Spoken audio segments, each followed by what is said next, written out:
എൻ്റെ എത്രയും സ്നേഹം നിറഞ്ഞ ശ്രീധരിയം ചാനൽ സുഹൃത്തുക്കളെ, എല്ലാവർക്കും സ്വാഗതം.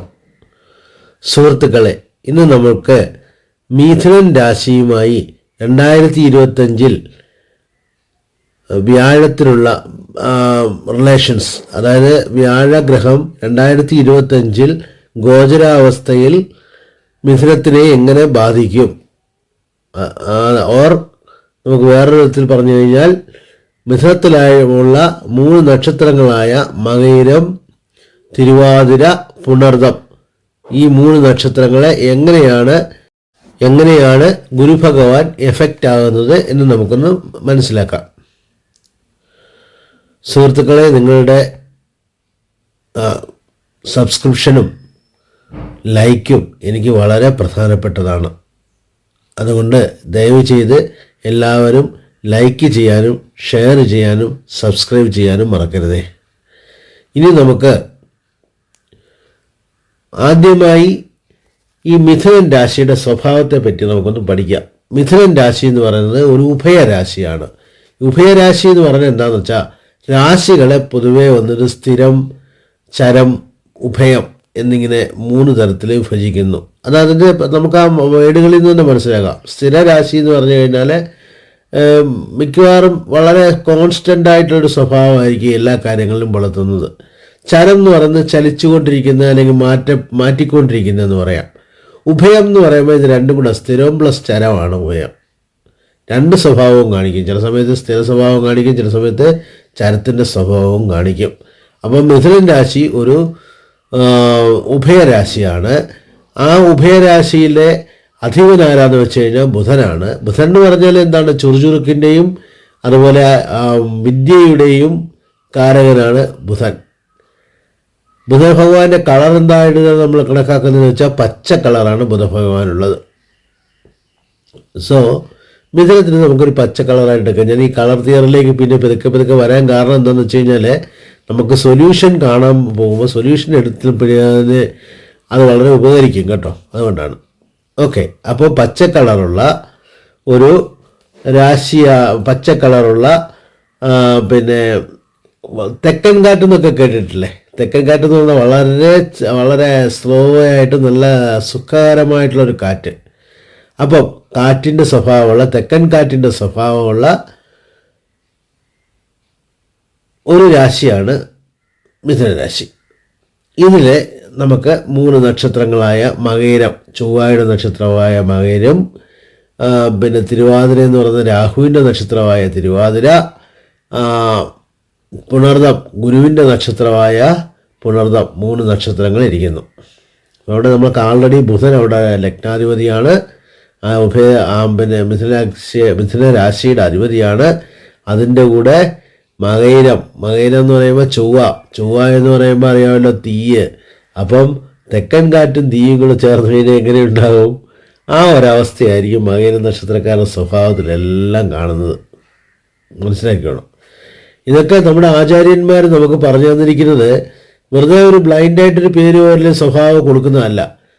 നമുക്ക് തന്നെ മനസ്സിലാക്കാം. ജ്യോതിഷമൊന്നും അത്ര വലിയ ഇതായിട്ട് നമുക്ക് എടുക്കണ്ട. നമുക്ക് ഒത്തിരി പിന്നെ വളരെ ഗഹനമായിട്ട് പോകുമ്പോൾ മാത്രമേ നമുക്കൊരു ആചാര്യന്മാരുടെ കൺസെപ്റ്റുകളൊക്കെ അത്യാവശ്യമായിട്ട് ഉപയോഗിക്കേണ്ടി വരികയുള്ളൂ. പൊതുവേ പറഞ്ഞു കഴിഞ്ഞാൽ മകയിര നക്ഷത്രത്തിൻ്റെ സ്വഭാവം എന്താണെന്ന് വെച്ച് കഴിഞ്ഞാൽ, മകയിരത്തിന് ഞാൻ പറയുന്നത് ലാസ്റ്റുള്ള പദങ്ങളാണ് പറയുന്നത്. അതിന് എന്താ സ്വഭാവം കാണിക്കുന്നത്? ആ രാശി, അതിരിക്കുന്ന രാശി പിന്നെ മിഥുനരാശിയാണ്. മിഥുനരാശി എന്ന് പറയുന്നത് ഒരു തെക്കൻ കാറ്റിൻ്റെ സ്വഭാവമാണ്. അതിൻ്റെ മകയിര നക്ഷത്രം എന്ന് പറയുന്നത് അഗ്നിയുടെ സ്വഭാവമാണ്. ഇവർ രണ്ടും കൂടെ ചേർന്നുമ്പോൾ ഒരു സ്വഭാവം ഉണ്ടാവില്ല. ഒരു ആ അഗ്നി എപ്പോഴും ഇങ്ങനെ ഉണ്ടാകും, ഒന്ന് ആടി അങ്ങനെ ഒരു പ്രത്യേക അവസ്ഥയായിരിക്കില്ലേ? അത് തന്നെയാണ് മകയിരത്തിൻ്റെ അവസ്ഥ. ഇപ്പം നിങ്ങൾക്ക് മനസ്സിലായി കാണുമെന്ന് ഞാൻ പ്രതീക്ഷിക്കുന്നു. ഇനി അടുത്തത് തിരുവാതിര എന്ന് പറയുന്നത് ആളുടെ സാക്ഷാൽ രാഹു ഭഗവാന്റെ നക്ഷത്രമാണ്. ഈ രാഹു ഭഗവാൻ വന്നിട്ട് ശരിക്കും അസ്ട്രോളജിയിലെ ഒരു ഷാഡോ പ്ലാനറ്റ് എന്ന് പറയുകയാണെങ്കിൽ, ഷാഡോ പ്ലാനറ്റ് എന്ന് പറഞ്ഞ ഉദ്ദേശം എന്താ വെച്ച് കഴിഞ്ഞാൽ, സ്വന്തമായിട്ടുള്ള ഒരു രൂപമില്ലാതെ അത് ഏത് നക്ഷത്രത്തിൽ നിൽക്കുന്നോ ആ നക്ഷത്രത്തിൻ്റെ സ്വഭാവം കാണിക്കുന്നത്, അതാണ് ഷാഡോ പ്ലാനറ്റ് എന്ന് പറയുന്നത്. ഇപ്പോൾ ഉദാഹരണമായിട്ട് രാഹു വന്നിട്ട് ശനിയുടെ നക്ഷത്രത്തിൽ നിൽക്കുകയാണെന്ന് വെച്ചോളാം. ഉത്രട്ടാതി നക്ഷത്രത്തിലോ അല്ല അനിഴ നക്ഷത്രത്തിലോ ഒക്കെ നിൽക്കുകയെന്ന് വെച്ചോ. ആ രാഹുവിൻ്റെ സ്വഭാവം എന്താണെന്ന് വെച്ച് കഴിഞ്ഞാൽ തീർച്ചയായിട്ടും ഒരു ശനിയുടേതായിട്ടുള്ള സ്വഭാവമായിരിക്കും. പക്ഷേ ശനിയുടെയും രാഹുവിൻ്റെയും കൂടെ ഒരു മിക്സ്ഡ് സ്വഭാവം വരും. അതൊരു പുണർന്ന നക്ഷത്രത്തിലാണ് നിൽക്കുന്നതെന്ന് വെച്ചോളൂ ശനി നമ്മുടെ ജാതകത്തിൽ. അതെങ്ങനെ ഉണ്ടാകും? ഗുരുവിൻ്റെയും ശനിയുടെയും കൂടെ ഒരു കോമ്പിനേഷനായിട്ട് വരും. മനസ്സിലായില്ലേ? അപ്പം രാഹു ഒരു കണ്ണാടി ഗ്രഹമാണെന്ന് പറയാം. അതേ സമയത്ത് വളരെ വളരെ സ്ട്രോങ് ആണ് രാഹു. നമ്മുടെ ജാതകത്തിലുള്ള 9 പ്ലാനറ്റിലെ ഏതാണ് ഏറ്റവും സ്ട്രോങ് എന്ന് എന്നോട് ചോദിച്ചാൽ ഞാൻ പറയും കേതുവാണെന്ന് പറയും. അടുത്തത് രാഹുവാണ്. എന്ന് പറഞ്ഞു കഴിഞ്ഞാൽ ഒരു ജാതകത്തിനെ തന്നെ കമത്തിയിടാൻ രാഹു മതി എന്നാണ് പറയുന്നത്. അതായത് ആചാര്യന്മാർ ചില കൺസെപ്റ്റുകളിൽ പറയുന്നത് എന്താണെന്ന് വെച്ച് കഴിഞ്ഞാൽ രാഹുവിനെയും കേതുവിനെയും നോക്കിയാൽ തന്നെ കാര്യങ്ങൾ മനസ്സിലാകും. നമുക്ക് കൂടുതലൊന്നും അറിയണ്ട. രാഹു കേതു ആ ജാതകത്തിൽ എവിടെ നിൽക്കുന്നതെന്ന് മനസ്സിലാകുമ്പോൾ തന്നെ നമുക്ക് ഏകദേശം ആ ജാതകത്തിൻ്റെ പോക്ക് എങ്ങോട്ടാണെന്നുള്ളത് മനസ്സിലാകാൻ സാധിക്കുമെന്നാണ് ആചാര്യമതം. അപ്പോൾ സുഹൃത്തുക്കളെ, ഈ രാഹുവിൻ്റെ കളർ എന്താണെന്ന് ചോദിച്ചാൽ രാഹുവിനെ 3 തരത്തിലുള്ള കളറുകളായിട്ട് ഉപയോഗിക്കാം. ഞാൻ ഈ പറയുന്ന എല്ലാ ഗ്രഹത്തിനും അങ്ങനെയൊക്കെ ഉണ്ട്. ഞാൻ രാഹുവിനെ പറ്റി കുറച്ചൊന്ന് എലാബറേറ്റ് ചെയ്യാമെന്ന് വിചാരിക്കുന്നതുകൊണ്ടാണ് പറയുന്നത്. രാഹു ഒരു സ്മോക്കി ഗ്രേ കളറാണ്. മനസ്സിലായോ? അതായത് അതെന്തിനാണ് സ്മോക്കി ഗ്രേ രാഹുവിന് കളറിന് കൊടുക്കുന്നത്? എന്താ പച്ച കളർ കൊടുക്കരുത് അല്ലെങ്കിൽ വെള്ള കളർ കൊടുക്കരുതെന്ന് ചോദിച്ചാൽ നമ്മുടെ ആചാര്യന്മാരെ കൊടുക്കാൻ കാരണം എന്താണെന്ന് വെച്ച് കഴിഞ്ഞാൽ അതൊരു ഇല്യൂഷൻ്റെ കളറാണ്. അതായത് നമുക്ക് ചിലർക്കൊക്കെ ഇല്യൂഷൻസ് ഒക്കെ കാണാറല്ലേ, പലതരത്തിലുള്ള രൂപങ്ങളെയും പലതരത്തിലുള്ള അഭൗമികമായ ശക്തികളെയൊക്കെ കാണാൻ കഴിവുള്ളവരൊക്കെ ഉണ്ട്. അതെന്തുകൊണ്ടാണ് അവരുടെ ജാതകത്തിൽ അത് അങ്ങനെ വരാൻ കാരണമെന്ന് പലരും ചോദിക്കാറുണ്ട്. അതിന് കാരണം രാഹുവിൻ്റെ ബലമാണ്. ഇവിടെയാണ് നമ്മുടെ ധർമ്മദൈവങ്ങളുടെ കൺസെപ്റ്റ് വരുന്നത്. പുരാതനമായിട്ടുള്ള കേരളീയ കുടുംബങ്ങളിലൊക്കെ ഈ ധർമ്മദൈവങ്ങളെ മിക്കവാറും എല്ലാ വീട്ടിലും ആചരിച്ചിരുന്നു. ഈ ധർമ്മദൈവങ്ങളുടെ ഗുണം എന്താണെന്ന് അറിയാം. ധർമ്മദൈവങ്ങൾ എന്ന് പറഞ്ഞാൽ നമ്മുടെ കുണ്ടലിനി ശക്തി തന്നെയാണ്. അത് നമ്മളെ യോഗവുമായിട്ടൊക്കെ കൺസെപ്റ്റ് കണക്ട് ചെയ്ത് നോക്കിക്കഴിഞ്ഞാൽ കുണ്ടലിനിയുമായിട്ട് വളരെ ക്ലോസ് ആണ് ധർമ്മദൈവങ്ങൾ. അതായത് മൂലാധാരത്തിൽ ചുറ്റിക്കിടക്കുന്ന നാഗത്തിൻ്റെ രൂപത്തിൽ കിടക്കുന്ന കുണ്ടലിനി, അതേ നാഗത്തിനെയാണ് നമ്മൾ ധർമ്മദൈവമായിട്ട് ഇവിടെ എടുത്ത് വയ്ക്കുന്നത്. മനസ്സിലായി? നമ്മൾ ധർമ്മദൈവങ്ങളായിട്ട് ആ നാഗപൂജ ചെയ്യുന്ന സമയത്ത് നമ്മൾ വിചാരിക്കും എന്താ സർപ്പത്തിനെ പാമ്പിനെ പൂജിക്കുന്നതൊക്കെ വിചാരിക്കും. അതൊക്കെ അബദ്ധധാരണയാണ്. അതെന്താ ഒരു സബ്ജക്റ്റിനെ പറ്റി അറിയാതെ നമ്മളെ അതിനെപ്പറ്റി പലതും നമുക്ക് പറയാൻ പറ്റും. പക്ഷെ അങ്ങനെയല്ല. അത് നമ്മുടെ ആചാര്യന്മാർ എന്തുകൊണ്ടാണ് അത് ചെയ്തത്, എന്തിനാണ് അങ്ങനെ ഒരു രൂപം ഉണ്ടാക്കി വെച്ചതെന്ന് വെച്ചാൽ തീർച്ചയായിട്ടും നമ്മുടെ മൂലാധാരത്തിൽ കിടക്കുന്ന ആ കുണ്ടലിനി ശക്തിയാണ് നമ്മളെ മുന്നോട്ട് കൊണ്ടുപോകുന്നതെന്ന് യോഗീശ്വരന്മാർ പലരും പറയുന്നുണ്ട് അല്ലേ. അതാണ് സത്യവും. അങ്ങനെയല്ലേ? 6 ചക്രങ്ങളും അതിൻ്റേതായിട്ടുള്ള നമ്മൾ ചക്ര കൺസെപ്റ്റൊക്കെ പഠിച്ചിട്ടുള്ളവരാണ്, നമുക്കറിയാം. അപ്പോൾ ആ രൂപമാണ് അവിടെ നാഗത്തിൻ്റെതായിട്ടുള്ള രൂപമായിട്ട് കണക്കാക്കുന്നത്. അപ്പോൾ അതുകൊണ്ടാണ് പറയുന്നത് നാഗത്തിന് ഭയങ്കര ശക്തിയാണ് കേട്ടോ. നമ്മൾ ഡയറക്റ്റായിട്ട് ബാധിക്കുന്ന കാര്യങ്ങളാണത്. അപ്പം അത് കൂടുതൽ അങ്ങോട്ട് പോകുന്നില്ല. അപ്പോൾ അത് സ്മോക്കി ഗ്രേ ആണ്.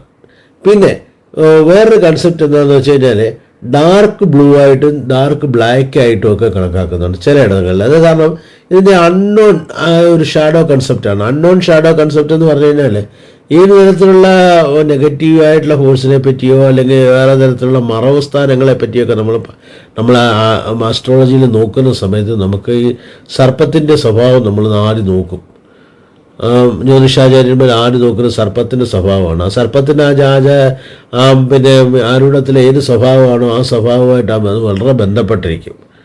പിന്നെ താന്ത്രിക മുറയിൽ ഏറ്റവും കൂടുതൽ ഉപയോഗിക്കുന്നത് ഡാർക്ക് ബ്ലൂ ആയിട്ടാണ് കണക്കാക്കുന്നത്. രാഹുവിനെ ഡാർക്ക് ബ്ലൂ എന്ന് പറയാം. അത് ഈ ശരിക്കും എക്സാക്റ്റായിട്ട് ഇംഗ്ലീഷിൽ പറഞ്ഞാൽ അൾട്രാ മൈൻ ബ്ലൂ എന്നൊക്കെ പറയും.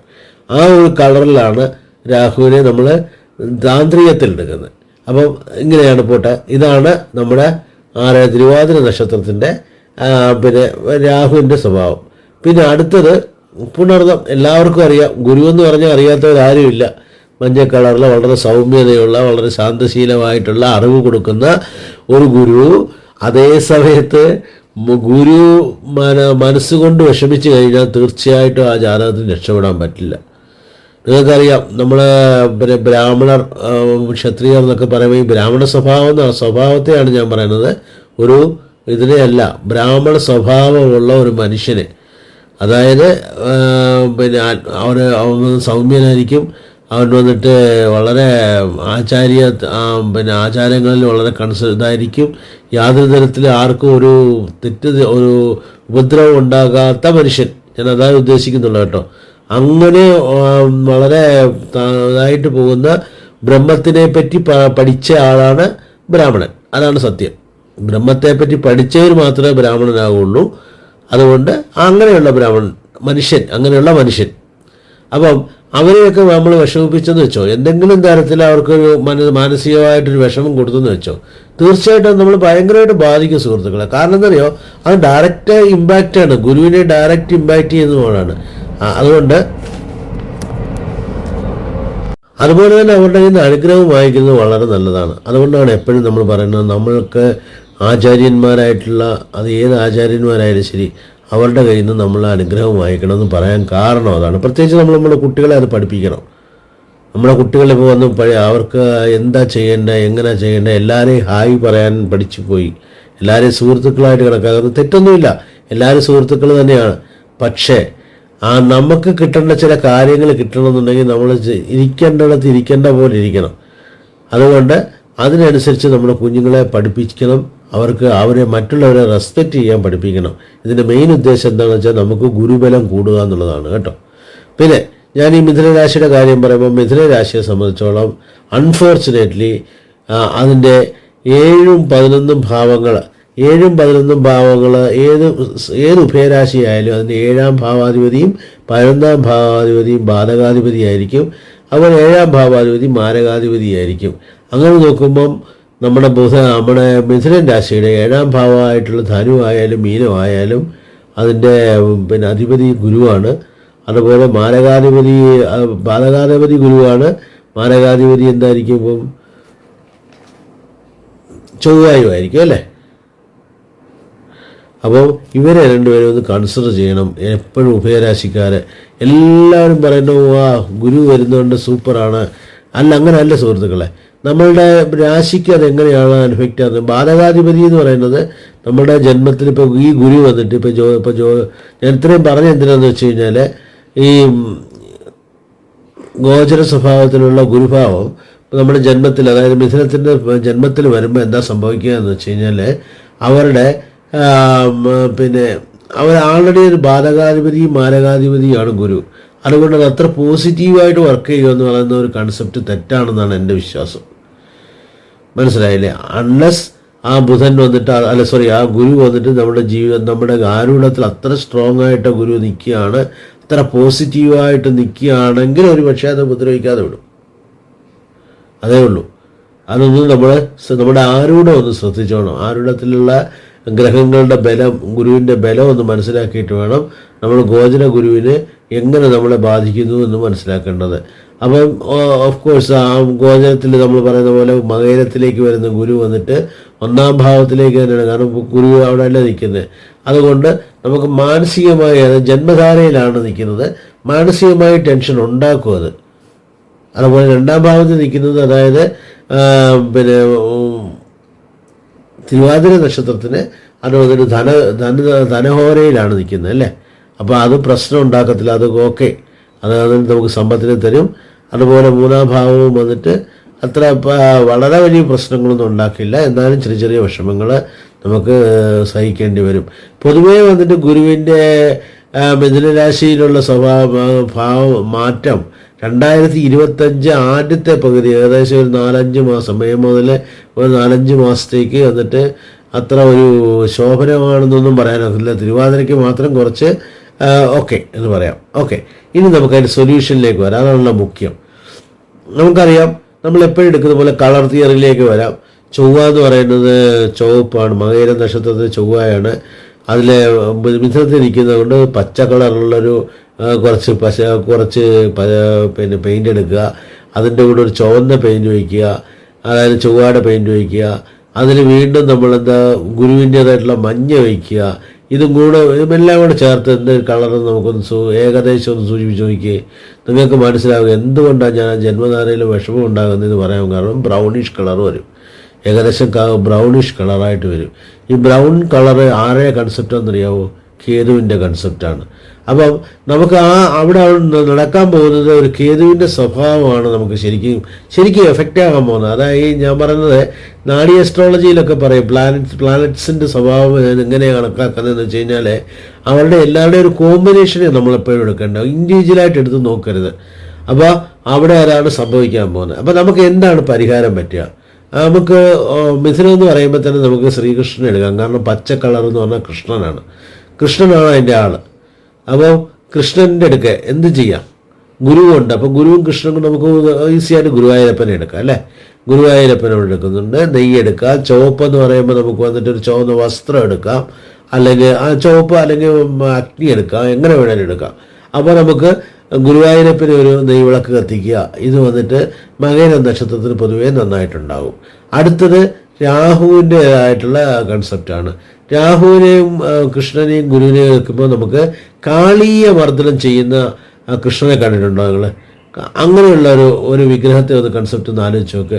അങ്ങനെയുള്ള ക്ഷേത്രങ്ങളിൽ പോയിട്ട്, അതായത് സർപ്പത്തിനെ കൺട്രോൾ ചെയ്യാൻ പറ്റുന്ന കൃഷ്ണൻ, ബുധൻ, ഇവിടെ മനസ്സിലാക്കണം. നമ്മൾ ഓരോ വിഗ്രഹത്തിനും അതിൻ്റേതായിട്ടുള്ള ശക്തിയുണ്ട്, അതിൻ്റേതായിട്ടുള്ള ആചാരങ്ങളുണ്ട്, അതിൻ്റേതായിട്ടുള്ള ബലമുണ്ട്, വൈബ്രേഷൻസ് ഉണ്ട്. അപ്പോൾ ഇവിടെ എന്താ നമുക്ക് വേണ്ടിയെന്ന് പറഞ്ഞാൽ നമ്മളുടെ സർപ്പത്തിനെ നമ്മളെ ആ ഒരു സർപ്പ കൺസെപ്റ്റിനെ വന്ന് കൺട്രോൾ ചെയ്യാൻ പറ്റിയ ഒരു ബുധനെയാണ് നമുക്ക് ആവശ്യം. അപ്പോൾ അവിടെ നിന്ന് കാളിയമർദ്ദനം ചെയ്യുന്ന ഒരു കൃഷ്ണൻ്റെ എവിടെ പല ക്ഷേത്രങ്ങളുണ്ട്. ഏതെങ്കിലും ഒരു ക്ഷേത്രത്തിൽ നിങ്ങൾ ഇതുപോലെ നെയ്ദീപം കത്തിച്ചാൽ തന്നെ നിങ്ങളുടെ കാര്യങ്ങൾ കുറച്ചൊക്കെ സമാധാനം കിട്ടും, സന്തോഷമായിരിക്കും. അതുപോലെ തന്നെ പുണർന്ന നക്ഷത്രത്തിന് ഇവിടെ കൂടുതൽ പറയണ്ടല്ല, ഗുരുവായൂരപ്പൻ തന്നെയാണ്, പുണർന്ന ഗുരുവാണ്. നമുക്ക് അങ്ങനെ തന്നെ ചെയ്യാം. ഓക്കെ, അപ്പോൾ ഇതിന് ഈസി ആയിട്ട് നമുക്ക് സൊല്യൂഷൻസ് എടുക്കാം. പക്ഷേ ഇവിടെയും നമ്മൾ ആദ്യം മനസ്സിലാക്കേണ്ടത് നമ്മുടെ ഗുരുവിൻ്റെ ഈ ടോട്ടലായിട്ടുള്ള ബലം എന്താണ് എന്ന് നമ്മൾ മനസ്സിലാക്കണം. ആ ബലം മനസ്സിലാക്കി അതിനനുസരിച്ച് പരിഹാരങ്ങൾ കാണണം, അത് മുഖ്യം. അപ്പോൾ അത് ചെയ്യുക. അപ്പോൾ വേറൊരു കാര്യം ഞാൻ പറയാൻ ഉദ്ദേശിച്ചത്, ശരി, അടുത്ത വീഡിയോയിൽ പറയാം. കാരണം അങ്ങ് ആൾറെഡി വീഡിയോ വലുതായിപ്പോയി. എന്നാലും ഈ പലരും എന്നോട് അപ്പോയിൻമെൻ്റ് എടുത്തവരും അവർക്ക് ഞാൻ ജാതകം കൊടുത്തവരും ഒക്കെ പലരും തിരിച്ച് ചോദിക്കുന്ന കാര്യങ്ങൾ, ഞാൻ കൊടുത്തിരിക്കുന്ന അതേ ക്ഷേത്രത്തിൽ തന്നെ പോകണോ? അവിടെ പോകാതെ നമുക്ക് അടുത്തുള്ള ക്ഷേത്രങ്ങളിൽ പോയി ചെയ്തുകൂടെ? സുഹൃത്തുക്കളെ, എന്താ പ്രശ്നം എന്ന് വെച്ചാൽ നമുക്ക് വേണ്ടിയത് പർട്ടിക്കുലറായിട്ട് ഇന്ന വൈബ്രേഷനാണ് അല്ലെങ്കിൽ ഇന്നതാണ് വേണമെന്നുണ്ടെങ്കിൽ അത് കിട്ടുന്നിടത്ത് വേണം നമ്മൾ.